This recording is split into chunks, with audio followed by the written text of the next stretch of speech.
Hello' guys, তো মই আছোঁ আজি কলং নদীৰ পাৰত। মানে এইখন যে দেখিছে বাঁহৰ সাঁকোখন, এই বাঁহৰ সাঁকোখন পাৰ হৈ সিফালে এটা বিষ্ণু মন্দিৰ আছে। এতিয়া আমি সেই মন্দিৰটোত যাম, যিহেতু মানে আজি ৰাসৰ প্ৰথম দিন, তো মানে সেই বিষ্ণু মন্দিৰটোতো ৰাস হয় আৰু সেইকাৰণে আমি ৰাসত যাম। আৰু এইটো ফালৰ পৰা আমি আহিলোঁ চন্দ্ৰপুৰ NTC নাৰেংগী ফালৰ পৰা, আৰু এইটো ফালে পবিতৰা যাব পাৰে, মায়ং পবিতৰা ইফালে যায় আৰু এতিয়া আমি মানে সেই গোবৰ্ধন বজাৰৰ মাজেৰে কাজলী চকী উঠিম। মানে সেই বাঁহৰ সাঁকোখন যে দেখিছিলোঁ, মানে দেখাইছিলোঁ আৰু অলপ আগতে, তো সেই বাঁহৰ সাঁকোখন পাৰ হৈ যাব লাগিব। বাঁহৰ সাঁকোখন পাৰ হৈ একদম সেই টিলাটোলৈকে যাব লাগিব। মানে সেই টিলাটোত আছে বিষ্ণু মন্দিৰটো। তো মোৰ লগত আছে দাদা, মামা আইতা আৰু মামা আইতাহঁতৰ কাষৰ আইতা এগৰাকী, মানে আইতাই হয় সেইগৰাকীও। তো আমি গোটেইকেইটা সেই মন্দিৰটোলৈ যাই আছোঁ। মানে প্ৰথম খোজকাঢ়ি যাই আছোঁ। মামা আইতাহঁত অলপ পিছত আছিল আমাতকৈ, তো মানে সিহঁতে ভৰি চৰি ধুব গৈছিল, তাৰপিছত আহিল তেওঁলোকো। আৰু মই এই মন্দিৰটোত বহুত সৰু থাকোঁতে মানে গৈছিলোঁ, মানে 7-8 বছৰমান আছিল আৰু তেতিয়া গৈছিলোঁ। আৰু আজি মানে তো ইমান বছৰৰ মূৰত যাই আছোঁ। মানে আগতে মন্দিৰটো বাঁহৰে আছিল, মাটিৰ আছিল, আৰু মানে মন্দিৰটোত এসোপা তেতলিৰ গছ আছে, কিন্তু এতিয়া বা কেনে হৈছে গম নাপাওঁ। কিন্তু ভালেই আছে, এতিয়া চাগে নতুনকৈ বনাইছে। কিন্তু এই বাঁহৰ সাঁকোখনো মানে বনাব আৰু নেক্সট বছৰ মানে বনাই আছে। তো এইখন মানে পাকাৰ হ'ব, আগতে কাঠৰ আছিল। তো এতিয়া মানে এনেই চলিব পৰাকৈ বাঁহৰ সাঁকোখন দি দিছে। কিছুমানে মানে সেই পাৰটোৰেও যায়। সাঁকোখনৰ সিটো পাৰে কাজলী চকী গাঁও, য'ত মানে বিষ্ণু মন্দিৰটো আছে, আৰু ইটো পাৰে হ'ল গোবৰ্ধন বজাৰ, আৰু মাজত এইটো কলং নদী। এইটো ব্ৰহ্মপুত্ৰ নদী নহয়, এইটো কলং নদীটো।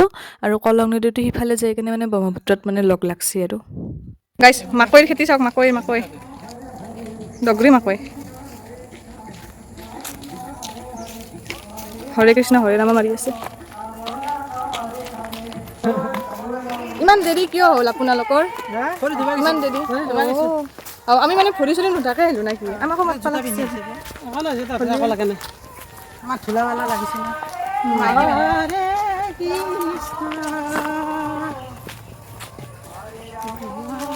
আগতে মাইকটা মাতে সি দিছিল, আজিকালি নিদিয়ে।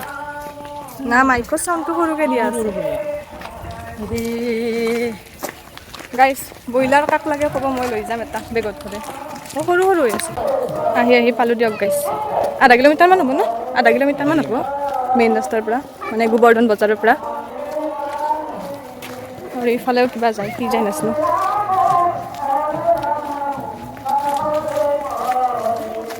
গাইছ, এইখিনি হ'ল কাজলী চকী, আৰু এতিয়া আমি গুচি যাম। কৃষ্ণ কৃষ্ণ।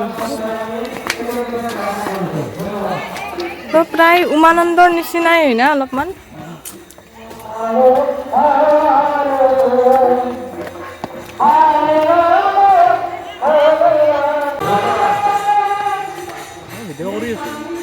ভাগৰ লাগিল মস্ত।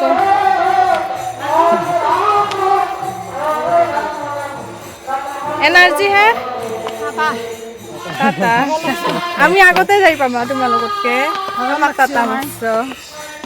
ভাগাৰ আমাৰো লাগছে।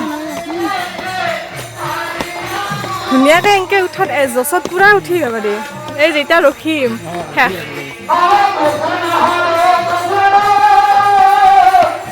অ' মা, ভৰি বিষাইছে।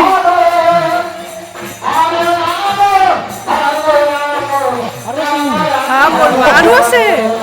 মই এতে শেষ বুলি ভাবিছিলোঁ চিৰি।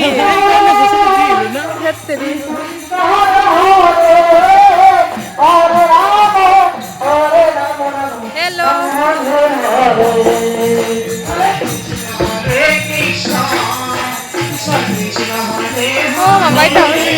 একদম পিছত। আৰু গাইজ, আপোনালোকে মন কৰকচোন, মানে আমাৰ ইফালে চন্দ্ৰপুৰৰ জেগা যিমানবিলাক দেখাইছোঁ এতিয়ালৈকে, চব মানে প্ৰায় সেউজীয়া। আৰু ইয়াৰ মানে মন্দিৰৰ পৰিৱেশটোও কি ধুনীয়া, মানে বহুতবিলাক গছ আছে। তো মানে এইখন পাহাৰৰ ওপৰত মন্দিৰটো আছে।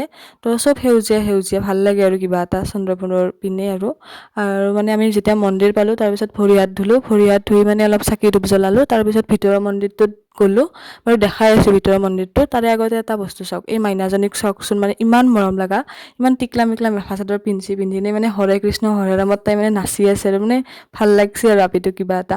আৰু এইটো হ'ল সেই বিষ্ণু মানে মূৰ্তিটো, আৰু মানে এইটো বিষ্ণু মন্দিৰ। তো এইটো বিষ্ণু মূৰ্তিটো আগতে মানে মাটিৰ আছিল, মন্দিৰটো মাটিৰ আছিল। তো এতিয়া মানে ধুনীয়াকৈ বনাইছে। আৰু এইটো মানে বিষ্ণু মন্দিৰটোৰ কাষতে আছে আৰু মহাদেৱৰ মন্দিৰ এটা। তো মোৰ মানে এইটো মহাদেৱৰ মন্দিৰত মানে নাম ধৰি আছিল আইতাহঁতে। তো সৰু থাকোঁতে আৰু যেতিয়া আহিছিলোঁ তো সেইটো বস্তু মনত আছে। মানে আগতে এইবিলাক গুণাৰ বেৰাবোৰ বাঁহৰ আছিল, তেতিয়া মানে বান্দৰ এটাই খেদিছিল মোক, সেইকাৰণে মানে বস্তুটো মনত আছে আৰু মন্দিৰটোত যে মই সৰুতে আহিছিলোঁ মানে মনত আছে আৰু সেইকাৰণে। আৰু ইফালে মন্দিৰটোতে সেৱা কৰিলোঁ, বিষ্ণু মন্দিৰতে সেৱা কৰিলোঁ, কৰি মানে ইফালে আমি বুট চুট খালোঁ আৰু অলপমান। তাৰপিছত ইফালে আৰু মানে খিচাৰি বনাই আছে, মানে ইয়াতে যিমানবিলাক মানুহ আছে আৰু চবকে মানে খিচাৰি খুৱাব। তো এইবিলাক মানুহ বহুত মানুহ হৈছে আৰু মানে মন্দিৰটোৰ মানে পৰিৱেশটো ধুনীয়াকৈ সজাইছে পেণ্ডেল দি কিনে মানে। আৰু ইয়াতে এটা বেলেগ বস্তু দেখা পাইছোঁ, মানে এই গিলাচৰ যে মানে আঠা লগাই কেনে মানে লাইট সেই কৰে মানে সেইটো বস্তু, এইটো চাওকচোন ইমান ধুনীয়া লাগিছে আৰু মানে বস্তুটো। আৰু তাৰপিছত মানে আমি অলপ জিৰাই কেনে পিছত খিচাৰি খাব গ'লোঁ। আৰু খিচাৰিখিনিও মানে বহুত সোৱাদ হৈছে, খিচাৰি আছিল আৰু পায়স দিছিল, তাৰপিছত আৰু মানে চব্জি টাইপ দিছিল, মানে মছলা দি চব্জি টাইপ এনেকৈ তাৰমানে বনাইছিল আৰু। তো সেইবিলাকো বহুত বেছি ভাল লাগছে, মানে লঘোণে আছিলোঁ তো খাই কেনে মানে বহুত তৃপ্তি পাইছোঁ। আৰু মানে খিচাৰি চিচাৰি খাই আমি মানে ভাবিছোঁ কি অলপ তলৰ পিনে যাওঁ আৰু নদীটোৰ ফালে। তো আমি গোটেইকেইটা নদীটোৰ ফালে গ'লোঁ আৰু তাৰ পৰা মানে কলং নদীটোক বিদায় দিলোঁ। আৰু আজিৰ ভিডিঅ'টো ইমানেই আছিল, তো কেনেকুৱা পালে জনাব কমেণ্ট কৰি। তো নেক্সট ভিডিঅ'ত লগ পাম, বাই বাই বাই।